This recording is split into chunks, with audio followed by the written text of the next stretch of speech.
How to power through sticking points in tasks. There is a point in any task, any goal, and any challenge where things suddenly get harder. Runners call this the wall.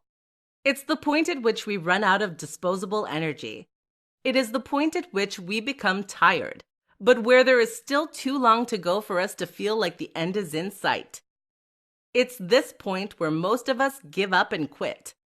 So the question is, how do you prevent that from happening to you?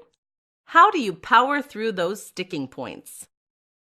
Here are some of the best strategies you can employ today. Break it down. One of the biggest mistakes people make when working toward a large goal is to focus too much on the endpoint. That is to say that they focus on where they want to be in a year's time from now. While this might be inspiring, it is ultimately too distant and far off to have much of an immediate emotional impact.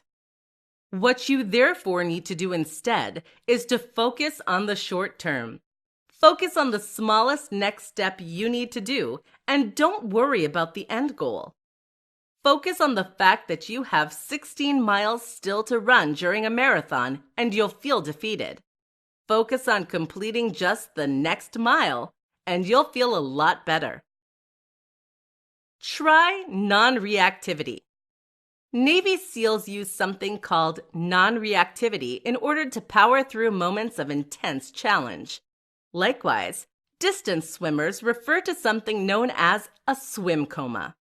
Both these terms describe the same thing, the moment when you zone out and stop thinking about the nature of the challenge or your situation. Instead, you are now focused purely on the here and now. You aren't engaging, just silently executing the plan. This is tough to cultivate, but if you practice meditation, you may find you're able to reach this near meditative state more easily. Make it engaging. Another reason we often give up on tasks is that they become boring. This happens for many of us during work. The solution? Make it interesting. This is particularly useful for writers. Writer's block often comes from the fact that what you are writing is boring to you. If you can make it interesting, that will change.